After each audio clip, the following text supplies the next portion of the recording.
أعوذ بالله من الشيطان الرجيم بسم الله الرحمن الرحيم الحمد لله رب العالمين اللهم صل على سيدنا محمد وعلى سيدنا محمد وسلم اللهم إني أسألك بأنك أنت الله ولا الصمد الذي لم يلد ولم يولد ولم يكن له كفوا أحد. Bismillah Allahumma, comment allez-vous? Donc comme promis, je vous avais dit que j'allais faire un direct depuis le travail sur Haïdara et le Haut Conseil satanique du Mali. Donc il s'est passé beaucoup de choses dont on va vous faire la révélation aujourd'hui. Donc pour commencer, je vais vous faire passer une audio de l'imam Idrissa Amara Kanté du Congo. Donc avant ça, Mbafobe Bismillah. Mbe nkakaramuko bela jile fo mbe bala kene munouye. Imam Idrissa Amara Kanté, Imam Bakore Saro, Imam Konaté, et puis beaucoup d'autres imams tels que Maï Ouattara et d'autres. Donc, le but de ce travail, ne croyez pas que moi j'ai la haine contre Haïdara. Enten kodusukun konon kala c'est Haïdara ma. Même fait qu'à force la même ma. Kaïdara beka moukes la me ala adara lete wa akan ka foye na be fli a be foye bien. Donc moi mon te fait ka tient la me ala ka tient la me aka bon kapaji ka mam rosiwele. Mais moi mon be fait ka tient donc ala nikira kanu kama. Moi mon be fait ka silame ala tanye ka donike ka barakenis la me aye. Oh ben bismillah, vous êtes tous les bienvenus. Donc, on va écouter l'imam Idrissa Amara Kanté. Je vais vous faire passer après l'audio de Haïdara. Mais pour bien comprendre notre combat. D'accord? Inch'Allah. Barakallahu fik. Déjà, faudrait que j'arrive à...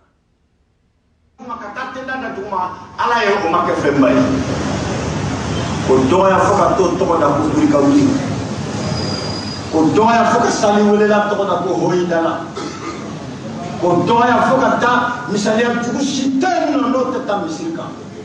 ko condamné ko kapoti katana e misridala ako la panga na femfo ay wadini ka kafara mola ni mu danga bina kuma ko kuma mo farana awna mo min be anda misiruka kapoti publicité kayore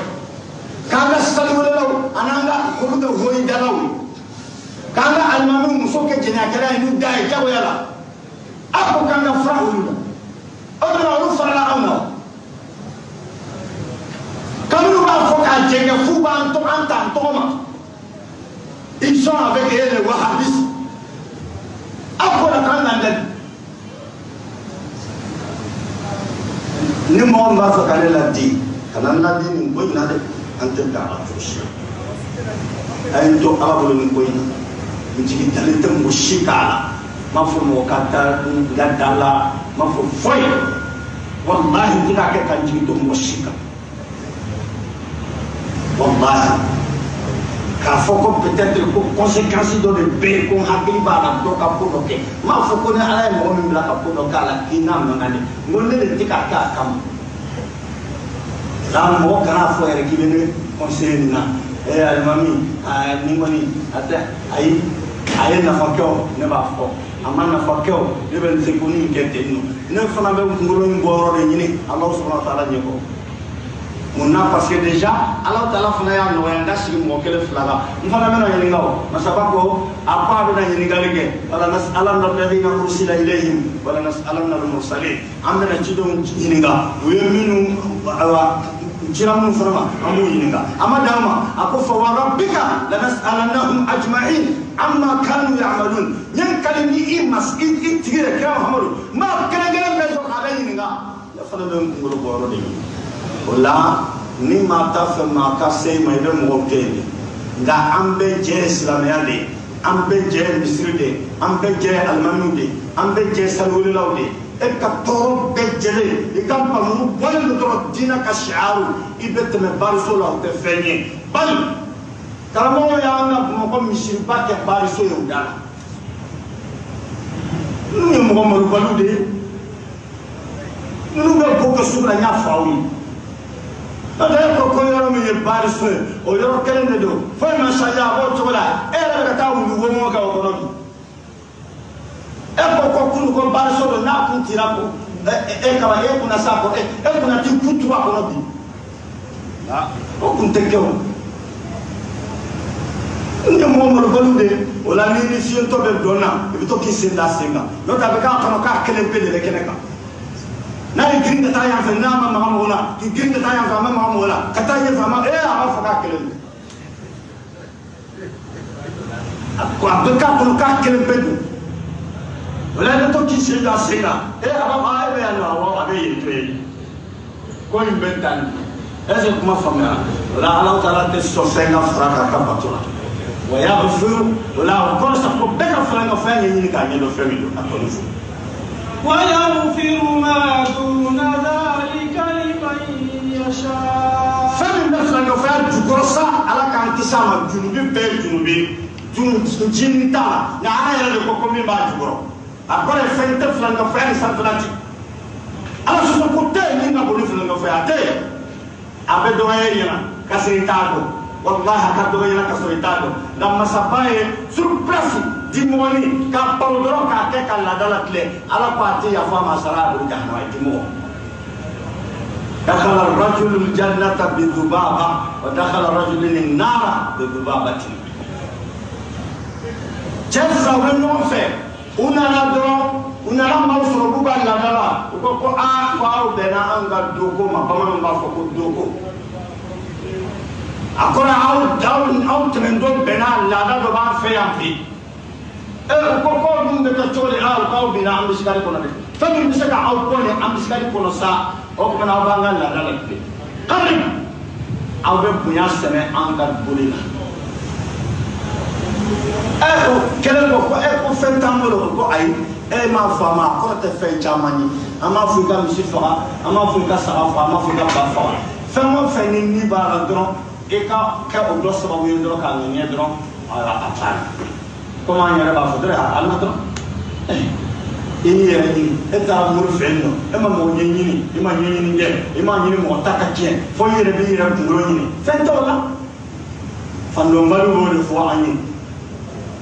u ye buwaba ye ko gɛlɛya de n'o tɛ e ma mɔgɔ ɲɛɲini e taara i yɛrɛ de kama i yɛrɛ de i kunkolo u tɛ nin de fɔ aw ye wa fɛn de fɔ wala o fana ɲɔgɔn fɛ ko e y'a miiri min ye k'o tɛ a kelen ko hali dimɔgɔni b'a ɲɛ ko dimɔgɔni b'a ɲɛ o sinna ka dimɔgɔni dɔ panpan ko panukɔrɔ k'o bin ko wa aw ka boli sɔn filɛ ko e ka tɛmɛ o ko kelen dɔ ma ko kabiri a ko ne tɛ ne dimɔgɔ ka bon dɛ soso ne t'a ni bɔ foyi ye ala jate kan wala ni soso ye n tɔɔrɔ n b'a ci k'a ka tɔɔrɔ wuli na. nka ka fɔ ko n b'a ni bɔ a la de ko k'o kɛ bonya ye k'o da aw ka boli kan n t'a da abada u ma ɲɔgɔn faamu u y'a tɔntɔn fo k'a faamu Alahu subhanahu wa ta'ala ka ciden nɛn kan ala yafara nin ma dimɔgɔ in a banna ka soso faga ka tila k'a bɛ ka kɛ ka lada natile a ye nin halaki tasuma kɔnɔ ka sababu kɛ nin dimɔgɔ ye ala k'an kisi a ma o ko na ala de ko junubi min bɛ fila nɔgɔya jukɔrɔ f'a b'o yafa ala k'an kisi junubi bɛɛ ma. Nga masaba min y'a an dan n'ale b'an dɔn ale ko junubi min bɛ filankɔfɔya jukɔrɔ wa yaghfiru ma duna dhalika min bɛ filankɔfɔya jukɔrɔ k'a b'o yafa nka o fana garantilen tɛ dɛ liman yasha'u mɔgɔ ye mɔgɔ min y'ale yɛrɛ ja a t'o fɔ. ومن يشرك بالله فقد افترى إثما عظيما. أقول ما من filankɔfɔya yeli ka doni na. Aku ini ngalon nana, ini jilid ko nana, ini danteme ko nana, ini ka bon ko sɛbɛ ala k'an kisi a ma k'a fɔ k'a se tɛ k'a bolo ta ala k'an kisi filanan ma tila fɔlɔ fɛ kosɛbɛ. Donc voilà, ça c'était le kumakan de notre imam Idrissa Mara Kanté du Congo. On a fait le bas de Baye Ani Yaka Kaladon Baye. Donc maintenant si ça vient à Aïdara de la mer, Aïdara Kakmaka, vous allez écouter Aïdara. O yɛrɛ ko hakili jakabɔ o ka yɛrɛ miiri a ka makan ninnu kan a yɛlɛ mɛn. O de la ne y'a f'u ye n ka kuma dɔ la jɛgafɔ la n ko n'a ma ɲɛ ko Mali faamaw sɔnna k'a fɔ u bi ninnu ka kuma lamɛn k'u bɛ baari datugu u tɛ se dɛ nka n'u jɔra a ka don min na u k'a to n ka bɔ a kalama sabu baari dɔw bɛ yan olu t'o dɔn ne de bɛ t'o jira u la wulibali do dɛ n'u ko attendez baru da kon mali kɔnɔ yan ko sunkalo don u ka ne bɔ a kalama ko k'u k'a bɛɛ datugu bari tɔ bɛ yen o jumakɔ juma misiri ba ti yan wa ala kama wulada na t'i jɔ a da la i ka suntigɛ ɛri lajɛ produit minijip serergar mondo messi ni len muso kanangolo olu de bɛ ngwarita la cɛkɔrɔba burushɛti do wa bizere sawa takula do wa ndemuso takula mana ni kelen dia aba wala wala ɲɔgɔnna ten melekɛw taalen don melekɛ ka haramu y'a tɛna ye jango ka baraji sebe kɛnɛ la donc a y'a mɛn donc ale bolo Aïdara bolo sunguruba de bɛ an ka suna misiri ninnu la cɛni mɛsi dɔnnaw de bɛ yen mais an ka suna silamɛw alimami ninnu la muso si ma ye min bɛ periki don u nɔfɛ an ka suna karamɔgɔ ninnu fɛ an ma muso si ye min bɛ ka tugu u kɔ u lankolon don u bɛ ka foto ta ni karamɔgɔ ye donc Aïdara i ye nkalon tigɛ i bɛ ka nkalon tigɛ sunamɔgɔw kan k'i yɛrɛ kisi i yɛrɛ de ye tiɲɛni fɔlɔkɛla de ye kalabanci an ka taa fɛ. seli kɔ ayala sɔla mikoro kɔni ka kule dɔrɔn jɔnniw de bɛ taa ye faama sow mori maa faalaw minnu bɛ wari minɛ ka faso jaba cɛ min b'a musow to yen k'a don walimuso wɛrɛ kan jɔnni bɛ misiri kɔnɔ commerçant trompeurs mɔgɔ fagalaw donc aw yɛrɛ y'a mɛn n y'a latɛmɛ tuguni a yɛrɛ de bɛ ka fɔ an ka karamɔgɔw an ka seliwelela ninnu a bɛɛ ye sɛtanɛmɔgɔw ye an ka muso ninnu ye muso tiɲɛniw ye mais Aïdara jɔn de bɛ ka muta kɛ u ka yɔrɔ la e de tɛ ka cɛw bila kamalenbaya la ka musow bila sungurubaya la fo a ɲininkali kɛr'i fɛ non vraiment e ye kalabanci de ye quoi. En cas de fait, on a un kumakan dans la main glock. Maintenant, on a un gloss à la fin. Il y a un glock man la main. On a un diabi. Inch'Allah. الرحمن الرحيم وصلى الله على سيدنا محمد وعلى آله وصحبه وسلم. ما جامورة تيبلي. أمبلما منو كمانا. نعم. أمبوفو. يوفلي منه. أمبلما منو يوكبارا بلا. an ka karamɔgɔw an'an ka alimamiw an'an ka khalifaw ni mukaddamu an'an ka sheku minnu bɛ kɛnɛ kan ani dɔnnibaa fɛn o fɛn bɛ yan cɛ ni muso la n'u y'a mɔɲɛni ni kɛnɛ in sigili ye an b'a ɲini ala fɛ ala k'u sara hɛrɛ la kɛnɛ in yɛrɛ fanba a dabɔra alimamiw ni an karamɔgɔw ni sheku ni mukaddamu ni khalifaw de kama Allahu akbar bɛɛ n'i jɔyɔrɔ don siga t'a la ko diinɛ ɲɛmɔgɔw jɔyɔrɔ jamana basigili la ani dusukun kɛli ka ɲɔgɔn kan Allahu akbar alors n'o bɛ lase o kan ka lase diinɛ ɲɛmɔgɔw de ɲɛna an k'a lajɛ an bɛ mun kɛ Allahu akbar bɛɛ n'i jɔyɔrɔ don siga t'a la Mali maliyɛnw de ta don siga t'a la mɔgɔw ti min faamu n'a fɔra Mali e hakili bɛ jigin président de la e hakili bɛ jigin a ka ministres de la e hakili bɛ jigin a ka gouvernement de la non o ye ɲɛmɔgɔw de ye mais i mana mɛn i kɛra ɲɛmɔgɔ ye i bɛ dɔ de mara o siga t'a la Allahu akbar fo an k'a dɔn Mali halala kelen o kelen Mali ye e yɛrɛ de ta ye siga t'a la i faso de don ala ye faso kelen min di an ma nin de don kalan sira kan ala yɛrɛ ka sira kan kodɔn sira kan silamɛw man kan k'u sigi abada ka tiɲɛni ye u faso kɔnɔ f'u ka fɛn dɔ kɛ ala ka kɛ o seere ye lahara fana a karamɔgɔ kelen tɛ yen ni ala min ɲininka nin kɛra i faso kɛnɛ gɛlɛya la i ye mun kɛ wa e b'a fɔ Martin maa b'i lamɛn dɛ i ka misiri kɔnɔ i bɛ se ka kuma ye i ka wajulikɛyɔrɔ la i bɛ se ka kuma ye i ka denbaya i bɛ se ka kuma ye barokɛla minnu bɛna karamɔgɔkɛ fɛ i bɛ se k'i hakilila ɲuman di olu ma siga t'a la o bɛɛ ye jɔyɔrɔ de ye o fɔ karamɔgɔw an kana an bolo d'an sen kan ayi Allahu akbar an kana siran Allahu akbar foyi tɛ Ala kɔ Allahu akbar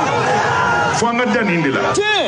a mana gɛlɛya karamɔgɔ bolo yɔrɔ o yɔrɔ i b'i bolo ja nin jini Ala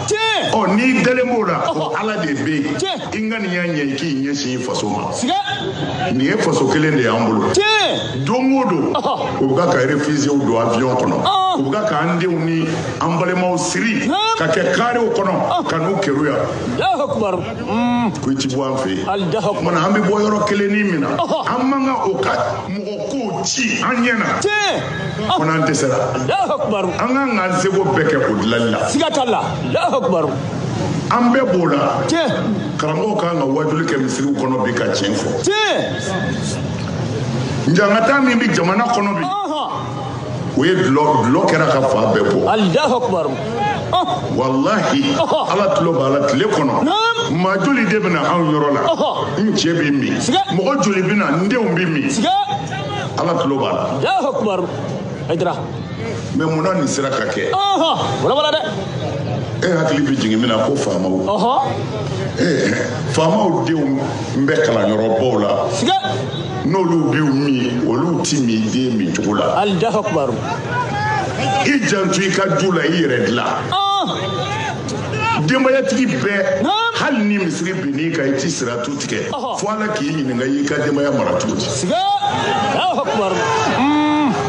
seli ti minɛ dutigi si ye sun ti minɛ i ye hiji ti minɛ i ye Ala mago t'i la n'i ka denbaya bila min ka d'u ye u k'a kɛ hali ka misiri bila an karamɔgɔw kan ka nin tiɲɛw de fɔ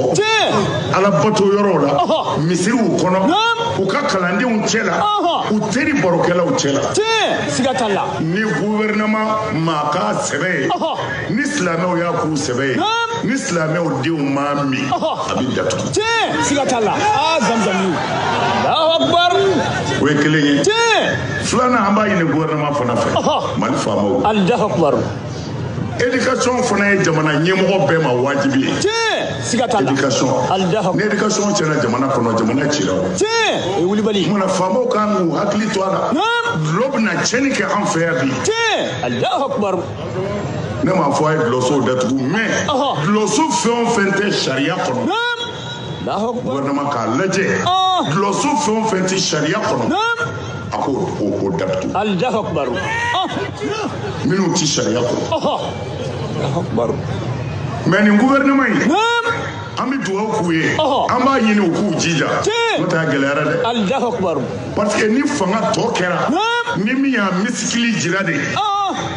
o ta bɛ lajɛ Allahu akbar f'i ka duloki bɔ k'a fɔ n bɛ sa bi e ta bɛ lajɛ Allahu akbar Allahu akbar faamaw man ka jamanadenw de k'o la dɛ ayi Allahu akbar ni min ma duloki bɔ o ta t'i lajɛ non o ti jamana jɔ ayi o ta jɔ zamzamiw a y'a lajɛ an ni hakɛtigiw ka kuma wala hakɛ bɛɛ tɛ se ka kɛ ɲɔgɔn fɛ o mais n'a bɛ se ka min kɛ don min na a y'o fɔ o tigiw y'a k'o kɛ n'a tɛ se min na don min na an n'o tigiw ka sigi ka kuma a ka hakili ɲuman d'u ma dɛsɛ de y'an bali nin na nka an b'a kɛ nin kuma in na siga t'a la Allahu akbar mais ni min ma duloki bɔ maa mago t'o la Allahu imposa dangadenw minnu bɛ n ka page kan a ye bɔ yan ne ka fini mal ne ka diɲɛnatigɛ b'aw bolo a y'aw da bɔ n ka page kan sinon n bɛ tɔ yɛrɛ dɔgɔya sisan kalabacidenw ninnu a ye n dɔgɔya n ka page kan vous allez voir faamaw y'a lajɛ dɛ Allahu akbar anw da ye wele Dakar de ye anw mago t'a place la Ala ye place min d'aw ma fo k'an zan da falen place wɛrɛ la subhanallah zamzam ayi Ala y'anw sigi chaise min kan bilahi anw ti chaise wɛrɛ ɲini bilen Allahu akbar wallahi o tiɲɛ u bɛɛ sigira anw ɲɛna yan u bɛɛ wulila ka bɔ chaise kan anw b'an da kan siga t'a la Allahu akbar o la anw ɲɛ ti bɔ faama ka chaise fɛ nka silamɛ ɲɛmɔgɔya kɔrɔ ye Allahu Akbar. Ama fika ma badoya. Ama fika ministre neni. Ama fika président neni. Nga nou flila. Ni mu ka fli jiru la ibita janama. Donc allez déco ni akira mama yana flila ni ma tien fo ya beta janama. Donc Aïdara mbe tien fie e kalabanti ibe ka galon tege slamouye. Ne bena yirola Aïdara yere déco i kanti doumara parce que la raibe ninga. Ne fana bena antena kakma kanji parce que c'est un hypocrite ce mec là. OK, je vais vous montrer une photo. Oh yere be kabakoya ayeni laje. Ne Aïdara den ademoso ani sabakana ayeni laje. Je vais même agrandir la photo. Comme ça, oh, il y a un baladje. D'accord? Ademoso. Anissa, Akana. Nita Floyede. Benda dobre yirola. Ademoso ware dobea. Anissa bakana. Ça. C'est la mère là. Est-ce que Morokan ka sabla kana? Et ni c'est la mère. Surtout c'est la même mosso. Surtout ça, ta machin. Djanama. Abe Moronyangata. Ade Iba. Moromunuba fonete Iba. Donc Iba kanimo bembolo walay bilay talay. Abendo katmem mo obeka réseaux sociaux kan ayini laje ndele la kakmani baye téléphone na ayini laje anisa obeka yele bon ne ba foye ni sa fana hein ni sa nu bukana ni te sala me tamashan yede ni kafria tamashan ni sa ni uka samiru batola tamashan de abeka don bla samiru batoli de la ademuso adenche donc Nabe fait cadeau Aïdara katona. Aya kakma kana mede ne ba foyer abe galona wa Aïdara ba do jana maniala sonama. Donc mena a diabi ni dalouye. Donc unka karamuko bako resaro bena Aïdara diabi. Abena familiali sa. Wa alaykum assalam wa rahmatullahi wa barakatuh. Alhamdulillah rabbil alamin. Blokoni nyajugo foite olaw. Sariya mana n'o ye sira sika a cogoya si tɛ dulɔ la sariya nana ni sira min ye k'o dagalen don fo n'a kɛra misali surumani o yɛrɛ awa o bi mina n'o ye kɛcogo la i b'a faamu fɛnɛ insha Allah ya rabbi Allah ta'ala kan bɛ sababa ma dulɔ awa النبي صلى الله عليه وسلم اجتنبوا الخمر فإنها أم الخبائث أين مريادك حرم الدوانغا يرو جناك بدلولا كجو بلا جلي بدو الرواية دو بنا ناي فإنها مفتاح كل شر كجو بلا جلي أبا دايل لا دو sulu fo ite lokola ale miniti se ga nyenye chugo sila na manye ni kuma bi kene aye ni islamu ko ni islamu ka faranyo anga ka kuma bi loko konna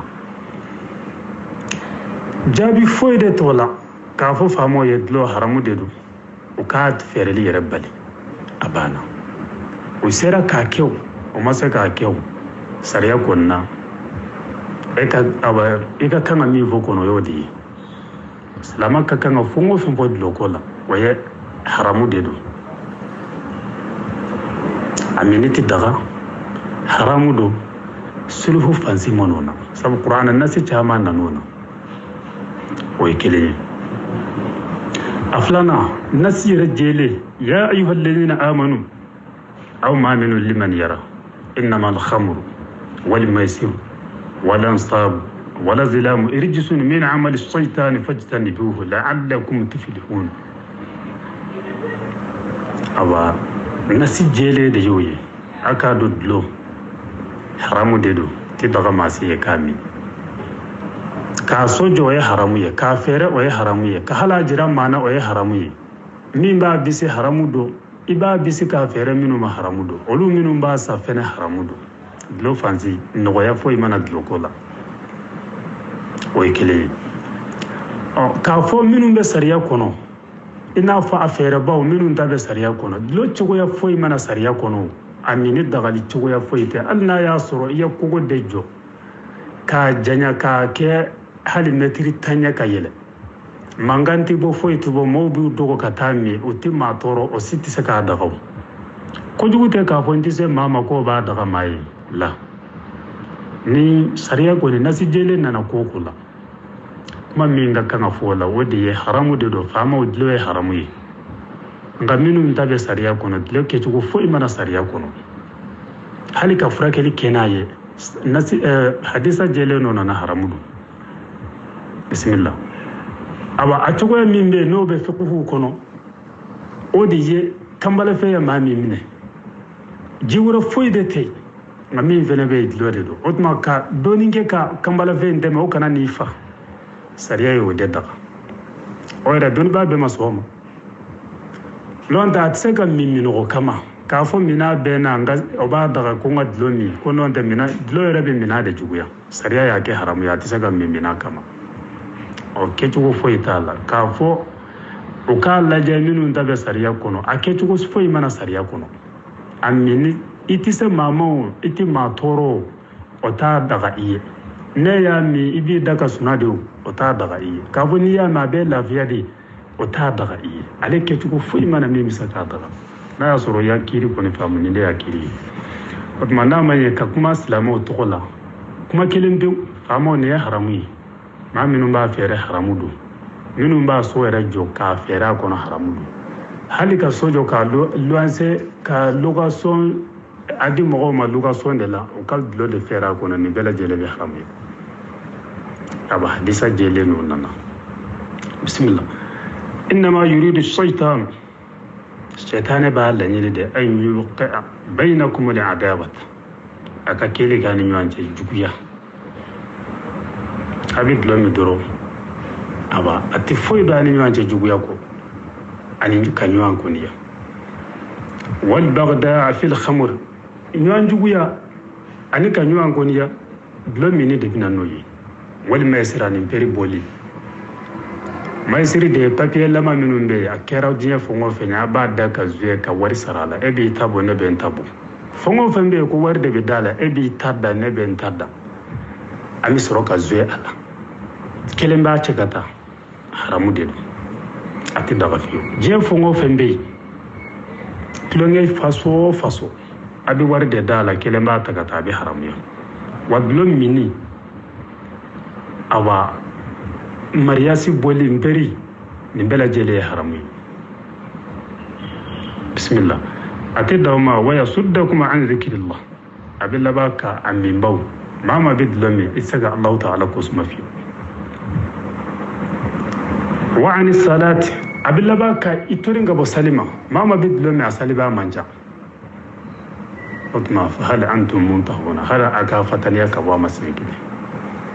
lo mini sulhu talila chogo sika ka fo minu be sariya kono a chogo ya foiti ni sariya ni ba ko sariya bi saka daga ni chogo yayi aso joli haramu ya mini ya haramu nasi jele de yoyi oni awa famo ko ni ba laja doro min bi fu yo de ni o ya kete o ni ya ke to de nu ma kete fene ka kuma ni dine ko ni to ye o ta ka kana ke ndi on ni de akiri ya rabbi Allah Ta'ala kan bi sababam no te mena ka boy ya do amena doni bo bi ni fo ba fo khutba la dlom mini doni ba chama bi kuma ka haram ya ki to ubi kuma beka ubi kuma ka bima dunuba bila ka kuma ka adunuba juma misaka na ni tafsiri wallahi bisaka na wajulillah ke sai rabbi loko makita haram ya kuma fo fona ya soro fene tate ala ko da mai non da ni ko ni tay ibi Allah Ta'ala de batu ibi ala kira de nofe wajibi ni sera mai ba fo ka je ya moyi aflana amena ya da kumi fo sungolo manase awa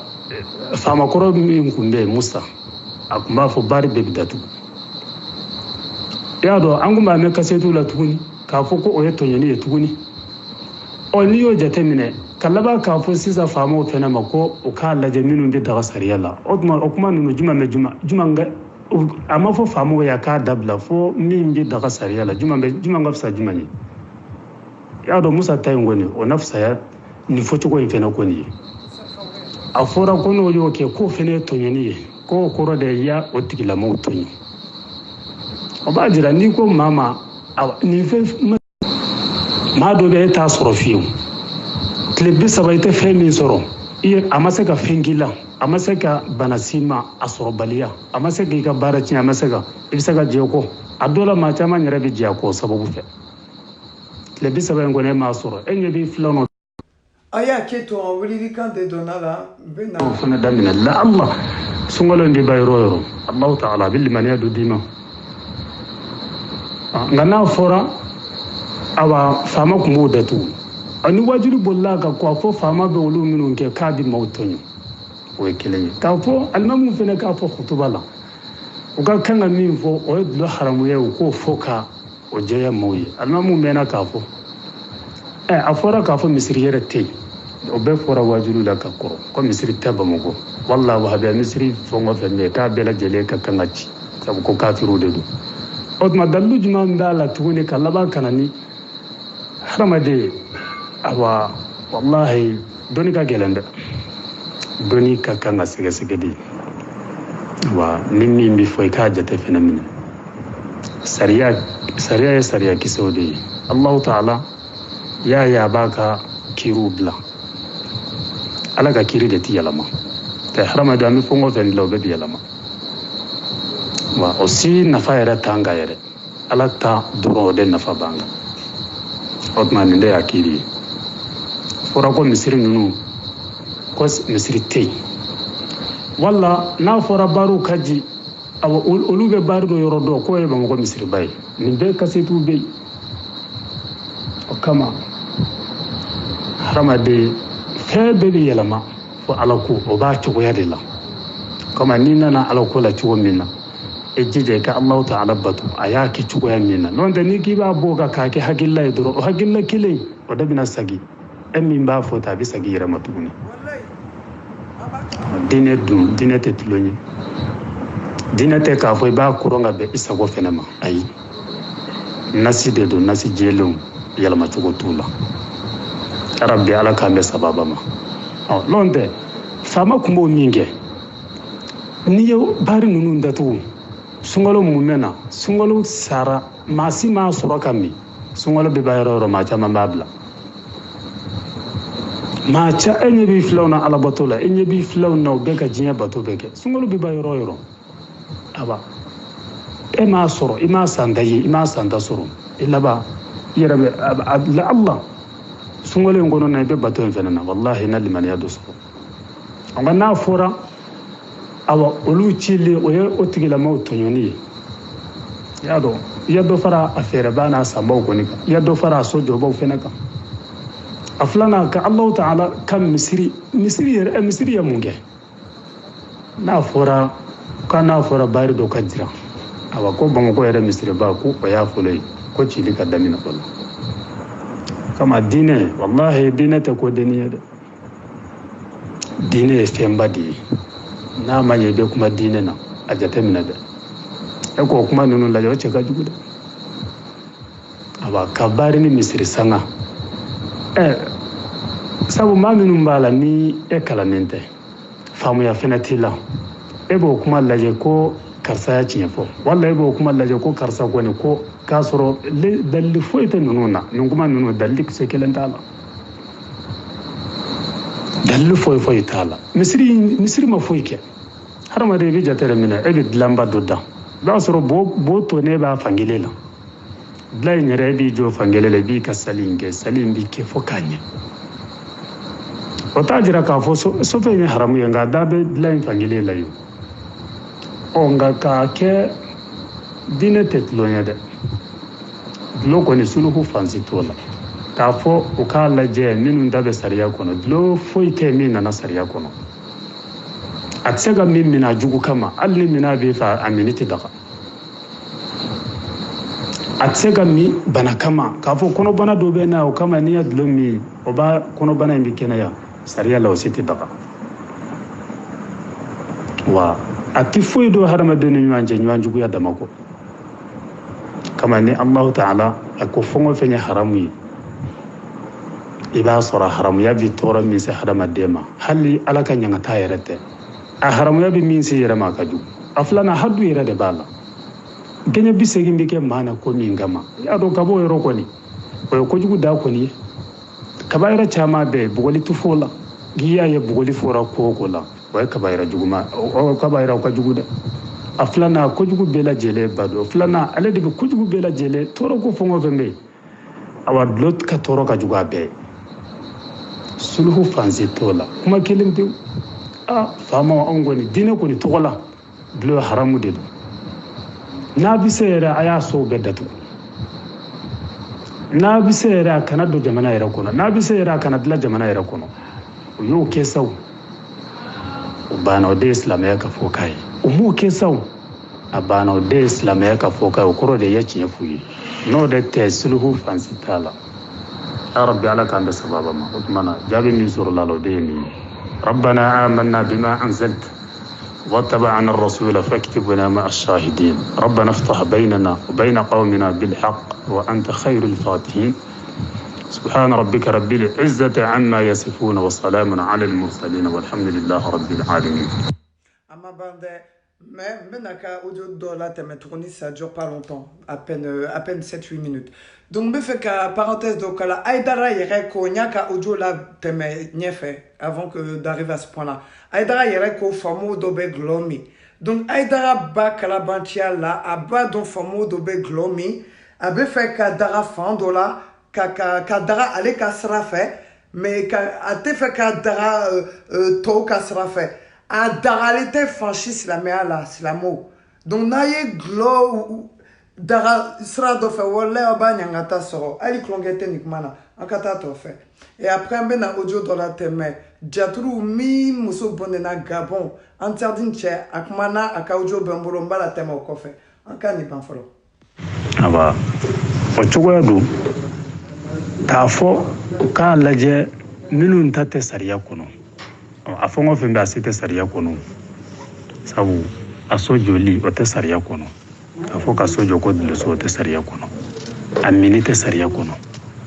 ka fo bana benna mbami o te sariya kono niya ni ma benga bana enfurake o te sariya kono ni idungo sariya kaba wa ya Allah ta'ala alquran wal hadith wa qur'ana Allah ta'ala yami ko ana yami ayami fo ane ayamin bole ala kiran ne kan abana o de qur'anai ani hadisa o be na nasi jeli doni babe be na minga aba ya do na fora kasariyata na fora sariya ko ne kata o de ye dine togola ma fama wa aya Allah jadlu so joli haramudu o de be qur'ana kono amini haramuyi o de be qur'ana kono a fereli haramuyi atise ka fere ka fo bana be madula ni ya ma bi bana ngene we haramuyi ke tugo foite Allah o fama ya ke tenzau mi me qur'ana kono yo de fo fama ya ke tenzau o ma ke tenzau mi me qur'ana kono yo de fo ani ala kira ya mi fani yo de fo ya ke o ma ke abana o de kama aba kojugu aba sulhu tale law ka dabla doron iya do ni o dablali yara mafo kuma na o mafa lafiyo ka fo famo ai fele ka ga dabla o mafo fo ka sariya do deta o sariya misaliya ni misaga no ya dwala odmana oni musa kumba datuguli minge sungalola ono fla juma be jumanya musa taynyera o kafsa ni fo chogo nyew so musa ko daira de katuga kanami wallahi sungalo mume kalo kele madlomi ima soro ima fere yoroye fa be datugule do ebe ibita misiri la ibi sali lu ya tarawiwo damine bu nofe ibi sun tige ala ko be ka fo sungalo be ban yoro ere nana jate mina ma foi kila ite sago ko matu abdullah ere kito sali na sabu sali de bil man yadi harama dema mama bi kabi salji ni ya tali damine ba ya dusku bi sabati kata sali tugala dusku bi sabati ni tugoro la ni mobla aba a dɔ la kojugu caman bɛ yen i b'a ye k'a to yen nka n'a fɔra misiriw yɛrɛ misiri tɛ Bamakɔ o de fɔra ka kɔrɔ n'a fɔra bariw ka jira u ka o ɲininka o tuma na u bɛ misiriba yɛrɛ fɔlɔ jira o ye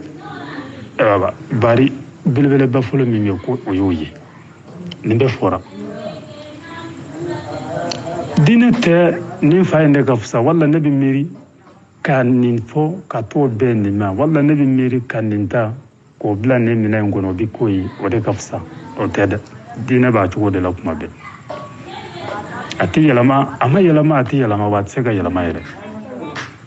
o kama hadamaden awa i bɛ maanifin n'i t'a fɛ fili ka don ko la dɔrɔn kuma ni dɔnni de ye n'o tɛ n'i kumana ni jateminɛ ye dɔrɔn fili bɛ na n'a dɔn maa min b'a fɔ k'a fɔ n'a fɔra baari ka jira bɛ misiriba in b'a cogo de la o waati i kun b'a fɔ i kun b'o kuma in fɔ waati min na k'a to cogoya min na a b'o cogoya kelen de la n'a y'a sɔrɔ musow de tun bɛ tɛmɛ a da la hali bi musow de bɛ ka tɛmɛ o da kelen in na yen o waati i y'a lagosi sisan fana yɛrɛ bɛ taa duwawu k'a kɔnɔ tuguni wala ko silamɛ an bɛ ka ɲɔgɔn sɔrɔ misiriba la tuguni o tuma na hadamaden o b'a jira o tuma na i ye kuma fɔlɔ min fɔ i ma kuma ni dalilu ye maanifin wallahi sutura fɛn o fɛn bɛ hadamaden ka kuma ni dɔnni de ye a dɔ la n'i kumana ni dɔnni ye Allahu ta'ala a b'i sutura a bɛ komi ni maa min ko Kur'ana kota dɔ y'o fɔ diɲɛ dan na dɔ yɛrɛ y'a fɔ diɲɛ da kelen la ko Kur'ana kota n'a ma ni dɔngɔ don a la a tɛ ɲɔgɔn jɛ fiyewu ni ko hadisa kota ni hadisa in kota sahihu yɛrɛ dɔ y'a fɔ diɲɛ dan na dɔ yɛrɛ y'a fɔ diɲɛ dan na n'a y'a sɔrɔ ni dɔngɔ ko tɛ yɛlɛma tɛ don a la te waati min a fɔra k'a fɔ ni baariw bɛ jira u kana o ɲininka u bɛ baari fɔlɔfɔlɔ min jira o ye Bamakɔ misiriba ye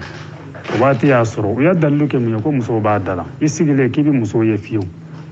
wa hali bi a b'o cogoya kelen na a ma yɛlɛma o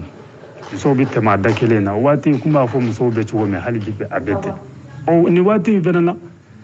a bɛ silamɛw fara ɲɔgɔn kan tuguni ko ka taa duwawu kɛ o misiri kelen in kɔnɔ a ma ci ka bɔ a ci cogo la a b'a cogoya kura in na alimami minnu kun bɛ walima kelenw bɛ hali sisan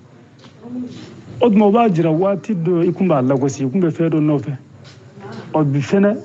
i tɛ se k'a lagosi bi sabu i kun bɛ cogo dɔ nɔfɛ o sɔrɔla o diinɛ tɛ nin si ye diinɛ de ye nasi yɛrɛ yɛrɛ ye n'i ye ni dɔngɔ don a la dɔrɔn o ni dɔngɔ kelen a bɛ laban ka feere yɛrɛ ma tuguni diinɛ tɛ kodenni ye awa ale ni foyi tɛ kelen ye o tuma tilka hududullah awa dan de bɛ kow la wa man yata'adda hududallahi maa maa n'i ya dan sago maa maa n'i ya dan sago ala ka danw na faqad zalama nafsahu i yɛrɛ kun de tunu dɛ o kuma ye k'a lamɛn e k'a lamɛn k'a jateminɛ Musa kun b'a fɔ baariw ka datugu de sunkalo la dulɔ kɔnɔ min sunkalo yɛrɛ bonya kama Musa lagosir'o la kosɛbɛ ko n'o kɛra maa minnu bɛ dulɔ feere u ka denbayaw bɛ balo cogo di i y'olu tɔɲɔ o tuma o b'a jira e y'a feereli daga sisan k'a fɔ tuguni faamaw an bɛ tiɲɛ fɔ a ye a ye sariya ta minnu ta tɛ sariya kɔnɔ o tuma a kɛcogo jumɛn bɛ yen n'o tɛ sariya kɔnɔ n'a i kun ko a ka dabila de pewu wallahi o de ye kuma dalilu fɛn o fɛn bɛ n'o kun ka kan fɔ o de ye faamaw a y'a feereli dabila faamaw a y'a so joli dabila a banna o y'a kɛ o kana kɛ nka a ye sariya ta minnu ta tɛ sariya kɔnɔ a kelen tɛ min bɛ sariya kɔnɔ a cogoya si mana sariya kɔnɔ nasi b'o daga an m'a ye an b'a dɔn a tɛ yen fɛnɛ ya rabbi Allahu k'an bɛ sababa ma foyi tɛna ni nin ye maanifin n'i ma kuma ni dɔnni ye wallahi awa foyi t'a kɔfɛ i bɛ kuma o kuma fɔ lebu bɛ y'a la n'o tɛ n'i kumana ni dɔnni ye wallahi lebu t'a la ya rabbi ala k'an bɛ sababa ma. Donc vous avez entendu. Donc ni daluta la wajibi do anka tiaira silame jamama wa aidara be fli ba de kono abe kan tugu ka silamu la fli parce que aka samiro chetane ba exiger. Donc nous on va pas le laisser faire. Ala ko ni moye fli la aidara yereko na ye moye fli la aba foyer donc anka barado ka aidara ka fli ira Gloire de réalité, franchise la mer là, donc Abe ira là, c'est tout. Donc maintenant, Aïdara, ne fanabe fait qu'à fier, nikma la baye, mbaka audio la teme. Aïdara, yani kakma gloka, muna itika, kungo nyena bo, mikera ansardine. Frali mikera ika association tchela. Donc, amase kakma, abeta kungo, ak dajugu blam mali kungo la, or que frali kera ayere katon kono Gabon, amase kakmo ka, amase ka doualou boaka, amase ka moro la famille ka, mais abena dalara sa de wara jamna islamé jama unyena, ka yere ke islamé au conseil islamique keneka, or que aleka au conseil islamique t'aide, au conseil satanique dedo. Donc, aye, jaturu kakma kana me, naya kakma kana me, en bas d'ablaya, parce qu'on est resté en bas barakeron. أعوذ بالله من الشيطان الرجيم بسم الله الرحمن الرحيم الحمد لله وحده والصلاة والسلام على من لا نبي بعده السلام عليكم ورحمة الله تعالى وبركاته أبل مجمع غاي أنا دي أنا دوني نوي جاترو تراولي Libreville Gabon. C'est le mari de la victime, Sina, qui a été tué au Gabon. Et lui, il va expliquer l'histoire. Écoutez bien, n'y a que moi, mon foyer depuis Adamne, ou les fruitiers benanyefo. Oya la main. Et en bas, il y a là, Almamika Kalabantia, Ansardine Almamika Kalabantia, Aben Aladje, Kaye fruitier, yere Kungolo Nyarami. Oya bella me koima. Mina mogo jabi mun kumana ne muso sina ka fatuli kan fɔcogola min tɛ tiɲɛ ye mina o de jaabi bɛɛ ka lamɛn komi y'a cari réseau sociaux bɛɛ sanfɛ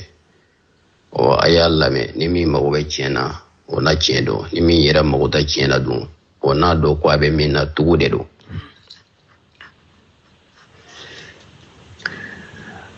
ne muso fatura n kɔfɛ kan to n ka dernier voyage la a y'a sɔrɔ n bɛ tile 15 ɲɔgɔnna na ne muso fatura n kɔfɛ n karamɔgɔ Nemaga y'an wele le 16 septembre 6h matin a ko ma ko jaturu do wa n ko awɔ ko madamu bina ne ko madamu bina a ko awɔ ko est-ce que ko n bɛ se ka na sisan n ko karamɔgɔ n bɛna sisan mina o yɔrɔ bɛɛ la n wulila ka sira minɛ n bɛ boli n bɛ taama fo ka na takisi ta karamɔgɔ sɔrɔla ka n wele ko Tarawele ko madamu an ɲɛ b'a da cogo min na nin an bɛ taa n'a ye dɔgɔtɔrɔso la ne ko a ma n ko karamɔgɔ i tɛ se ka a ye n kɔnɔ ni nana an bɛ taa n'a ye a ko n ma ko non ko ale ɲɛ b'a la cogo min k'u tɛ se ka bila ka ne kɔnɔ bon ne y'a faamu ni ne y'a u diyagoya k'an kɔnɔ a kana na garafu donc ne ko bon a ye taa n'a ye mais a bɛ taa ni dɔgɔtɔrɔso jumɛn na o y'a dɔgɔtɔrɔso tɔgɔ fɔ ne ye n ko bon a ye taa ye n b'aw sɔrɔ yen n'ala ka jɛ ye ne nana u sɔrɔ yen k'aw ɲininka n ko madamu bɛ min karamɔgɔ kumasera ka ladilikan caman fɔ ne ye ka sɔrɔ ka laban k'a fɔ ne ye ko madamu fatura n ko madamu fatura a ko awɔ n ko a ka to n k'a ye n ko a bɛ min a ko a bɛ mobili kɔnɔ ne yɛrɛ taara fini bɔ a ɲɛ na k'a lajɛ k'a sɔrɔ a tenda kɛrɛfɛla fila in bɛɛ sɔgɔlen don parce que a tun bɛ ne kɔnɔ madamu ka tansɔn min ni a kun y'a fɔ a tun bɛ ne kɔnɔ o de don parce que a kun y'a fɔ a tɛ sɛmɛni bɔ a n'a ka saya cɛ ko n'ale y'a biri n'a wulila ka jɔ a bɛ ɲɛnamini o y'a sɔrɔ a ka jiginni laban na dɔgɔtɔrɔ y'a fɔ ko joli mange b'a la ko a ka joli traitement kɛ yanni jiginni waati cɛ taara na se ka force sɔrɔ ka jiginni kɛ bon ala y'a kɛ an y'o furaw san bon jiginni banna sa n'ala ka jɛn ye bon nin waati na a y'a jira ko toujours o ɲɛnamini kelen nana la o ya ne jigin o ya ne hakili jigin joli mange na donc ne taara ka tenda sɔgɔli fila in lajɛ ne ko a ko ne hakili la ko tension don ko mais tension tɛ ne han mɔgɔ ka bi ka côté kelen sɔgɔ mais ka côté kelen dɔ fɛnɛ sɔgɔ an ko ne ma dara ni ne tension ye karamɔgɔ ko a bɛ se ka kɛ mɔgɔ bɛ se ka bi côté kelen ka tila ka taa bi dɔ in fɛnɛ ka fila bɛɛ bɛ sɔgɔ bon n y'a faamu karamɔgɔ fɛ a ka fɔ cogo la an y'a ta sisan ka taa n'a ye o ye papier de décès k'a la yɔrɔ la an y'a ta sisan o ko papier décès t'a la o jugu y'o bɛɛ fɔ o bɛɛ bɛ ne bolo yan an y'a ta sisan ka taa n'a ye mosquée centrale la an sera mosquée centrale la place kun tɛ olu bolo olu ko an bɛ se ka taa campagne na walima kan sénégalais donc min nɔgɔyara a ma o kɛra ka na kan sénégalais de la an nana kan sénégalais la donc ka taa bila su koyɔrɔ la bon o kuma sera ka sukolaw ɲini ne ko wa n ko ne yɛrɛ bɛ fara sukolaw kan donc o y'a mɔgɔ dɔw fara ne kan ne nana ka na fini bɔ a la ka na juru koroselen sɔrɔ a kan la ne y'an karamɔgɔ wele n ko wala ne y'a min fɔ tɛ nin yan mɔgɔ bɛ se ka berese bini fɛ nka nin berese da fila in bini min b'o kɛ mɔgɔ la o ka gɛlɛn dɛ mais sisan ko yɛrɛ tiɲɛ yɛrɛ filɛ kɛnɛ kan donc nin juru in kɔni tension mana kɛ cogo cogo tension tɛna juru sira k'a la nin juru in o de b'a jira ko dɔ y'a faga n k'o ka karamɔgɔ wele ka na a y'a sɔrɔ karamɔgɔ yɛrɛ bɔlen don u y'a karamɔgɔ wele telefɔni na ko a bɛ na a nana an sɔrɔla ka fini bɔ a kan n ko n karamɔgɔ ne ko n ko tension nɔ tɛ ne ka muso kan fatuli e ko tension b'a kɛ n ko mais juru min kɔni kɔrɔsiyɛlen fila k'a la tension t'o kɛ dɛ ne karamɔgɔ y'a jɔyɔrɔ la ko walahi tarawele ko mɔgɔ nɔ ye nin ne ko wala an bɛ a jɛ k'a ɲɛɲini sisan a tigi ka dɔn bon ko ni ko kɛra o cogo la pour que ka mɔgɔw basigi ka mɔgɔw fagili sigi mɔgɔ kana maga kɛ ho ha ho o la de an ko u ka sabali an ka maakɔrɔbaw wele ka na olu kan'u jɔ a la olu k'a ye o de la an sɔrɔla ka Sungolo Jara wele ani Jagi Tarawele ani mɔgɔkɔrɔbaw ɲɛnankɔrɔ tun bɛ yen mɔgɔkɔrɔba caman de tun bɛ k'u bɛɛ wele ka na a jira u la o y'a jira k'u ka nouveauté nin awɔ an ko an y'a dɔn a ka nouveauté mais a kan ka dilan cogo min an b'o de ɲɛɲini o y'a sɔrɔ an kun y'a fɔ yɛrɛ an bɛ enquêteur wele ka ambassade wele donc olu nana olu sagiro kuma kelen de la donc an jɛra sisan k'olu wele ka na olu de nana an sɔrɔ yen mosquée kan sénégalais donc enquêteur nanu ka baara daminɛ ka baara kɛ bon olu nana filmer n'o kɛ o y'a mɔgɔw gɛn o y'a sɔrɔ an y'a mɔgɔw bali parce que mɔgɔw bɛ ka don bɛɛ bɛ k'a filmer an y'a fɔ ko mɔgɔ si kana filmer mais mɔgɔw bɛɛ cɛra ka don ne bɔlen faamaw kɛlen ka ne minɛ u y'a muso filmer ka photo kɛ cogo bɛɛ ye o y'a fɛn kɛ min cɛ man ɲi dɛ parce que u y'a muso photo jira muso min tun tɛ sɔn a kunnakolo ka bɔ ko mɔgɔw k'a ye mais u y'o farilankolo o su farilankolo u y'a jira diɲɛ bɛɛ la donc ola enquêteur nana ne y'a ko kɛra cogo min ne y'a lakali u ye o y'an ka voisin kuma ɲininka ko voisin bɛɛ bɛ yan voisin bɛɛ kan ka sɔrɔ donc o sɔrɔla ka na baara daminɛ a ko an kana so kɔnɔ so yɛrɛ min ye an nana ye ne ka voisin o y'a bɛɛ minɛ an taara u bolo faamaso la donc an selen faamaso la n'o ye komo ye pesi ka yɔrɔ la u y'a bɛɛ tila sini si tɛ yɔrɔ kelen ka bɛɛ ɲininka i daraka la u ya ne yɛrɛ ɲininka min minɛ fɛ ne sagiro la bon u ya bɛɛ ɲininka tɛ kelen kelen fo ka se fagalikɛla yɛrɛ ma o yɛrɛ an sira fagalikɛla yɛrɛ a ma se ka jɔ a la ko ale de y'a faga muso fɛnɛ pari mais dugu jɛlen de muso de y'a déclaré ko tiɲɛ yɛrɛ yɛrɛ la ko ale cɛ de y'a faga ko parce que a y'a bɔli daminɛ ale yɛrɛ bɔra chambre kɔnɔ ka chambre dayɛlɛ k'a lajɛ a bɛ ka gosi ni marteau ye ko ale tilara ka datugu ka don k'i da muso yɛrɛ o sɛra ne ɲɛna k'a to u ma tɔɔrɔ foyi ta ka ɲɛsin muso in ma a yɛrɛ y'a fɔ ne ɲɛna n tulo b'a la muso y'o fɔlen u sɔrɔla ka ta ka don n'a ye u ka bureau kɔnɔ a segira ka détail caman di o la ka bɔ n'a ye kɛnɛma donc u sɔrɔ ka taa cɛ yɛrɛ kama cɛ yɛrɛ ko tiɲɛ yɛrɛ la ko ale de y'a faga parce que u y'a fɔ cɛ e ko k'i ma faga o ye muso ko tan e ko cogo di o la cɛ kɔnsera a ma se ka bɔ yɔrɔ sɔrɔ a jɔra la a ko tiɲɛ na ko ale de y'a faga comme quoi ale y'a faga o dɔ la kuma min fɔ ko ale y'a faga ko a y'ale muso kɔnɔ tiɲɛ siɲɛ 4 de k'o de la ale y'a faga a y'ale muso kɔnɔ tiɲɛ siɲɛ fɔlɔ ani 2nan ni 3nan kɛlen ale y'a wele ka sigi ka kangari d'a ye a nana ale muso garijɛgɛ to a y'a kɔnɔ tiɲɛ k'o de la ale y'a marito ta k'a gosi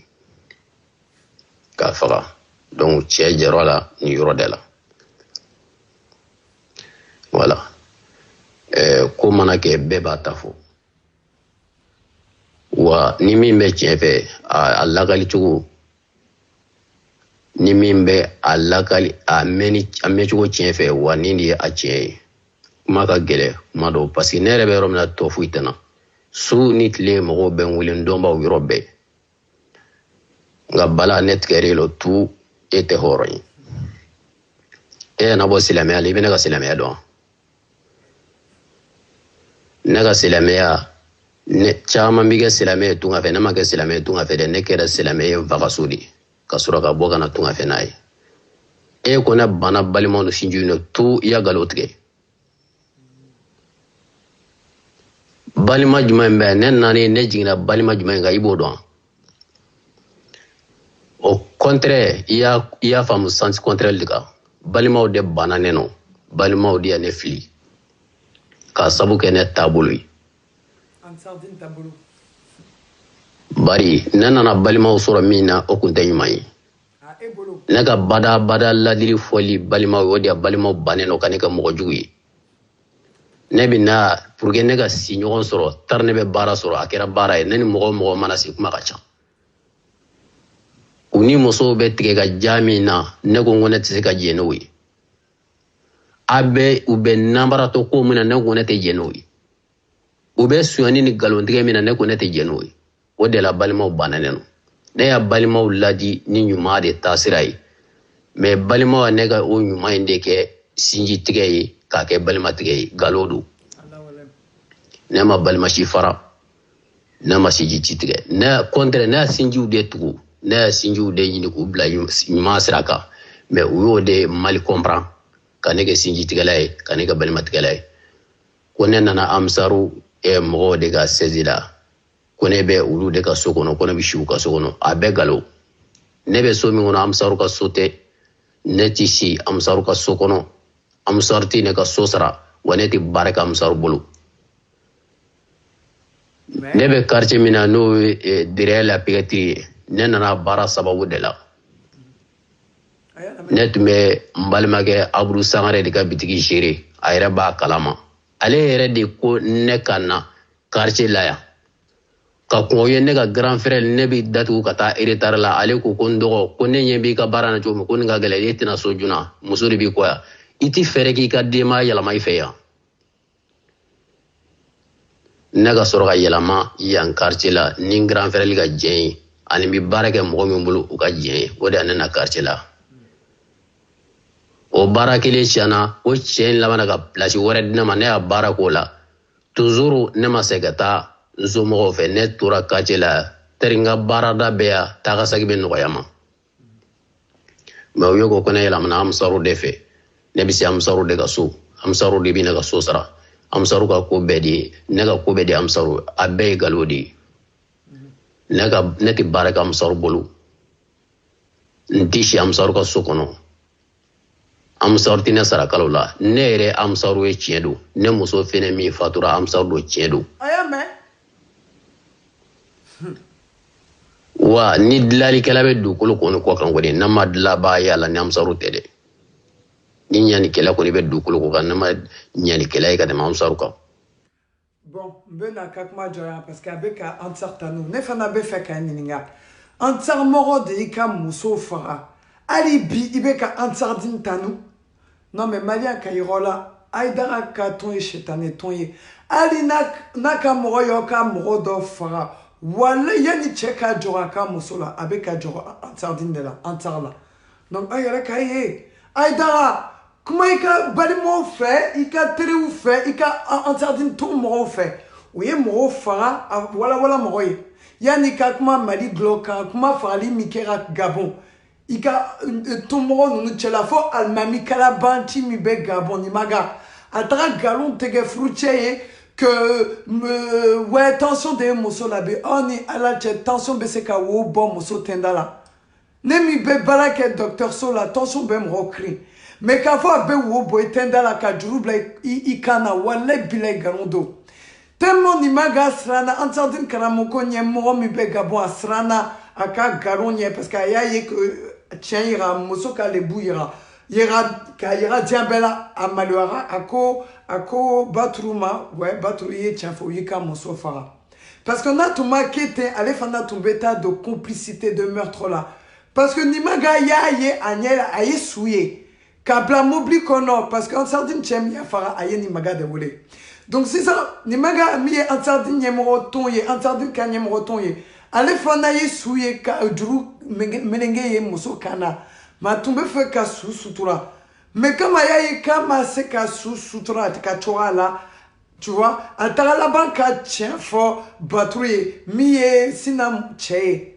donc batrou ni yaye morobi ki jalaki sina fruche ni yaye morobi ki jalaki alibi c'est be ki ibeka antardin moro tanu en kulu de kera sababouye imoso farala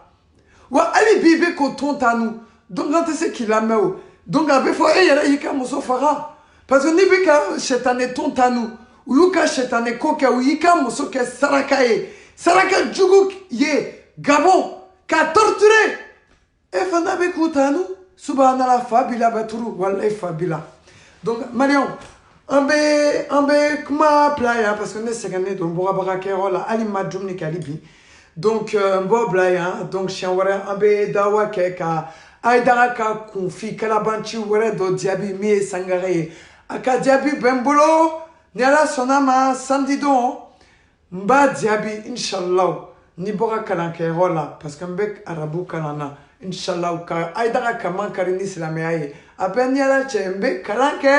wamba fo yoyo jija ka kalanke kalan de bamben afa sinon ni kalamuko kunta kalabanchi de beka cheni la sedine kono forali beka ke dina kono ou beka slame nyuma nunu ke cheni kela yeka anka muso wele non subhanallah oyo nya yele slame wele sinon wele ala bamben ngala anka kavru kono donc obe bismillah no be feka dumni kenfe wele obe bismillah nyobe bismillah. Donc la famille Mboblata. Allahumma salli ala Muhammad wa ali Muhammad kama sallaita ala Ibrahim wa ali Ibrahim wa barik ala Muhammad wa ali Muhammad kama barakta ala Ibrahim wa ali Ibrahim fil alamin innaka hamidun majid.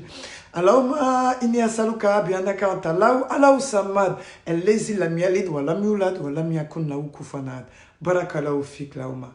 Inch'Allah, à bientôt.